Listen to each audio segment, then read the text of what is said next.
Karena itu maka Majelis Arah Indonesia mendukung pembentukan dan penyelesaian rancangan undang-undang perampasan aset sebagai instrumen khusus untuk meningkatkan efektivitas pemulihan aset hasil tindak. Artinya posisi saya sebagai tersangka pun tidak ada gitu loh.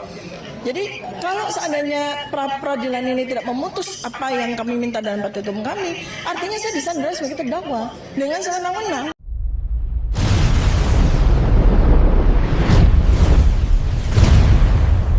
Oke, jumpa lagi sahabat Klaton 98. Oke, kali ini kita akan kembali mereaksi beberapa cuplikan. Ada satu benang merah yang menarik dari pemberantasan korupsi, drama persidangan Tifa, kemudian sampai sindiran politik soal ngomong gede, tapi kerja nol. Tapi pertanyaannya, apakah semua pernyataan itu benar-benar sesederhana yang terdengar di depan kamera? Ada yang bicara soal rancangan undang-undang perampasan aset, ada yang hampir menangis meminta hakim mengabulkan permohonannya, dan ada pula yang menyindir orang yang katanya banyak bicara tetapi minim kerja. Nah, sebelum kita ikut terbawa suasana, mari kita lihat satu persatu cuplikan berikut, mana yang memang substansial, mana yang perlu dikritisi, dan mana yang jangan sampai cuma menjadi drama politik dan hukum di depan publik. Oke, kita simak cuplikan berikut ini. Yang pertama, Kiai Toha Zakaria yang akan menyampaikan paparan tentang masukan MAI tentang RUU perampasan aset negara. Bismillahirrahmanirrahim. Assalamualaikum warahmatullahi wabarakatuh. Yang saya hormati pimpinan Komisi 3 dan seluruh anggota Komisi 3 yang hadir pada kesempatan kali ini, para tokoh dan kiai Presidium Majelis Arah Indonesia rahimakumullah. Saya langsung saja, per 14 Agustus tahun 2026, DPR RI menyatakan bahwa rancangan undang-undang perampasan aset masih berada dalam tahap penyusunan dan penjaringan aspirasi publik sebagai bagian dari meaningful participation untuk memperkuat substansi dan legitimasi regulasi tersebut. Karena itu maka Majelis Arah Indonesia mendukung pembentukan dan penyelesaian rancangan undang-undang perampasan aset sebagai instrumen khusus untuk meningkatkan efektivitas pemulihan aset hasil tindak pidana. Dasar-dasarnya adalah firman Allah Subhanahu wa taala, wala ta'kulu amwalakum bainakum bil batil. Janganlah engkau memakan harta-harta di antara kalian dengan cara yang batil. Kemudian dalam kaidah fikhiyah ada 3 kaidah fikhiyah sebagai timbangan. Yang pertama adalah ad-dhararu yuzal. Kemudaratan itu harus dihilangkan. Kemudian yang kedua, dar'ul mafasidi muqaddamun ala jalbil masalih. Menolak kerusakan lebih didahulukan daripada meraih kemaslahatan. Kemudian yang ketiga, tasarruful imam ala ra'iyyati manutun bil maslahah. Kebijakan pemimpin terhadap rakyatnya harus terikat pada kemaslahatan. Karena itulah maka dalam kesempatan ini Majelis Arah Indonesia secara langsung saja kita masuk kepada rekomendasi apa yang akan menjadi rekomendasi Majelis Arah Indonesia.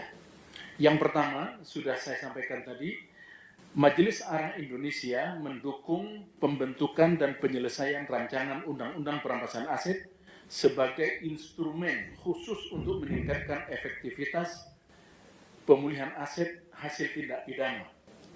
Yang kedua, menegaskan hubungan aset dengan tindak pidana sebagai persyaratan fundamental sebelum dilakukan perampasan. Kemudian yang ketiga, menempatkan proses pidana sebagai mekanisme utama, sedangkan non-conviction based asset forfeiture digunakan secara terbatas untuk keadaan tertentu yang dirumuskan secara kuat.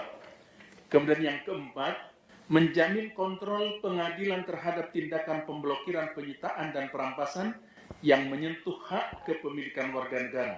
Yang kelima, menentukan standar pembuktian secara jelas sehingga perampasan tidak semata-mata didasarkan pada dugaan atau kecurigaan. Yang keenam, mengatur pembalikan beban pembuktian secara proporsional tanpa menghilangkan asas praduga tak bersalah dan due process of law. Yang ketujuh, memberikan perlindungan dan mekanisme keberatan yang efektif bagi pihak ketiga yang beriktikat baik. Yang kedelapan, membangun mekanisme pengawasan terhadap aparat penegak hukum serta menetapkan pertanggungjawaban dan sanksi terhadap penyalahgunaan kewenangan. Yang kesembilan, membangun sistem pengelolaan aset yang profesional, transparan, dan dapat diaudit, termasuk kemampuan menjaga nilai aset produktif maupun aset digital. Yang ke-10, memprioritaskan hasil perampasan untuk pemulihan korban, pengembalian kerugian negara publik. Nah, pernyataan dari Presidium Majelis Ara Indonesia tadi dalam rapat dengar pendapat di Komisi 3 DPR RI menurut saya menarik ya. Terutama ketika mereka menyatakan dukungan terhadap penyelesaian RUU perampasan aset untuk kemudian menindak aset hasil korupsi yang merugikan negara. Nah, secara prinsip ya siapa juga yang tidak setuju kalau uang negara yang sudah dikorupsi ya harus dikejar dan dikembalikan. Masalahnya dukungan terhadap RUU ini jangan berhenti pada kalimat kami mendukung. Justru yang lebih penting adalah catatan dan mekanisme hukumnya. Jangan sampai semangat mengejar aset koruptor begitu besar, tetapi kemudian aturan mainnya justru menimbulkan persoalan baru. Nah, karena hukum itu bukan sekadar soal siapa yang kita anggap jahat dan siapa yang kita anggap benar. Hukum harus punya batas, prosedur, dan perlindungan terhadap hak warga negara. Jadi kalau RUU perampasan aset memang mau diselesaikan, menurut saya bagus, bahkan ya sangat penting. Tetapi DPR juga harus memastikan bahwa aturan tersebut tidak menjadi senjata serbaguna yang bisa digunakan secara sembarangan. Kita ingin aset hasil korupsi dirampas, iya, tetapi prosesnya harus jelas, transparan, bisa diuji, dan tidak meninggalkan celah untuk kesewenang-wenangan. Tegas terhadap koruptor, tetapi tetap disiplin terhadap hukum.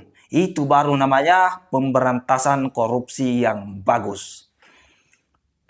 Saya ini akan menjadi terdakwa sekehendak hati mereka. Padahal saya sudah diputuskan batal demi hukum. Bahkan tersangka pun batal demi hukum karena seluruh berkas perkara itu sudah diminta oleh hakim dikembalikan kepada penuntut umum. Artinya posisi saya sebagai tersangka pun tidak ada gitu loh. Jadi kalau seandainya peradilan ini tidak memutus apa yang kami minta dalam petitum kami, artinya saya disandera sebagai terdakwa dengan semena-mena tanpa hukum gitu loh. Ya. Nah, mudah-mudahan sekali lagi ini saya berdoa, kami berdoa dan mohon doanya kepada seluruh masyarakat Indonesia bahwa untuk kesekian kali kita bermohon kepada Allah Subhanahu wa taala agar hukum betul-betul bisa tegak berdiri dengan seadil-adilnya dan sebenar-benarnya di tanah air kita tercinta ini. Mudah-mudahan mudah-mudahan keputusan yang diberikan oleh Hakim Tunggal pra peradilan dari PN Jakarta Selatan ini menjadi hadiah bagi kita untuk Hari Ulang Tahun Kemerdekaan Republik Indonesia ke-81. Nah, masuk kepada cuplikan Tifa yang terlihat hampir menangis ya, dan memohon agar hakim mengabulkan permohonannya. Ya, secara manusiawi tentu kita bisa memahami kalau seseorang yang sedang menghadapi proses hukum berada dalam tekanan yang begitu luar biasanya. Tetapi ketika muncul pertanyaan bahwa seluruhnya batal demi hukum, kita juga perlu berhenti sebentar dan melihat konteks hukumnya ya, karena berdasarkan penjelasan hakim dalam putusan sela pada sidang eksepsi Tifa kemarin, persoalannya bukan berarti proses hukum langsung tamat. game over, lampu dimatikan, semua pulang, ya hakim justru menegaskan bahwa JPU ataupun jaksa penuntut umum masih dapat melakukan perlawanan dan melakukan perbaikan sesuai mekanisme hukum yang tersedia. Dan JPU dalam hal ini sudah menyerahkan draft perbaikan ataupun perlawanan dari sidang eksepsi TIFA kemarin. Jadi kalau saya boleh menyederhanakan, ya batalnya suatu bagian dalam proses bukan otomatis berarti seluruh perkara selesai untuk selamanya. Kalau masih ada ruang bagi JPU untuk melakukan upaya hukum ataupun perbaikan, berarti prosesnya masih berjalan. Ya, maka jangan sampai istilah batal demi hukum dipahami publik sebagai perkaranya sudah hilang dari muka bumi, ya. Disinilah pentingnya kita membedakan antara putusan yang menguntungkan ataupun merugikan salah satu pihak dengan berakhirnya seluruh proses hukum. Jadi menurut saya tidak tepat juga kalau putusan tersebut langsung digambarkan sebagai tindakan sewenang-wenang.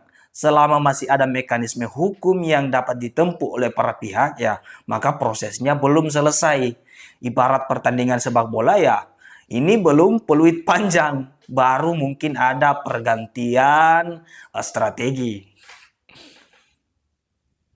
Pak Ganjar maju lagi, ngapain kita ngurusi saya maju lagi? Ngapain kita bicara maju lagi? Kenapa kita tidak bicara untuk menyelesaikan persoalan rakyat yang hari ini butuh kerja? Kenapa kita tidak bicara di Tantural Project ini mencari, yuk kita dukung, halo Tantural Project sudah yang ketiga, besok lagi kita akan membuat Tantural Project untuk membantu si miskin. Tantural Project akan mengumpulkan donasi untuk membantu sekolahan, untuk membantu mahasiswa, untuk membantu ini, itu, dan seterusnya. Daripada kita ngomong gede tapi nol, lebih baik kecil tapi dieksekusi. Oke, Zed?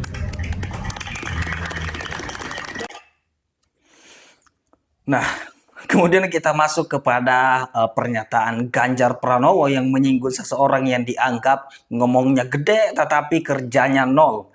Nah, kalimat seperti ini memang gampang viral, ya, karena pendek, tajam, dan kalau dipotong jadi satu cuplikan memang cocok sekali untuk jadi bahan perdebatan di media sosial.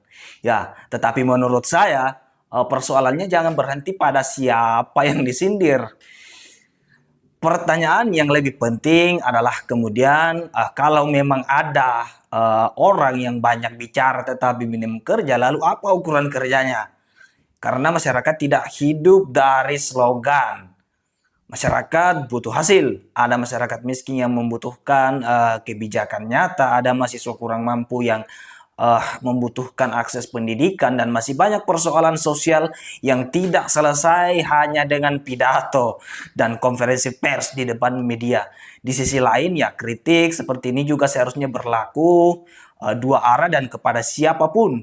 Jangan sampai kita sangat bersemangat menilai orang lain, ya omong besar kerja nol, tetapi lupa bahwa publik juga akan menilai rekam jejak orang yang mengucapkan kalimat tersebut.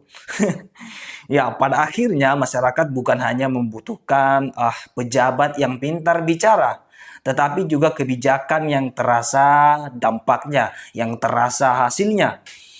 Ya, karena rakyat tidak bisa makan dari kata-kata yang keren, tidak bisa bayar biaya kuliah dengan sindiran politik, dan tidak bisa keluar dari kemiskinan hanya karena pejabat saling lempar kalimat pedas. Ya, jadi kalau mau bicara soal kerja, ya mari sama-sama tunjukkan hasilnya. Bagaimana menurut sahabat Klakson 98? Tulis pendapat kalian di kolom komentar. Sampai jumpa kembali di video reaksi berikutnya.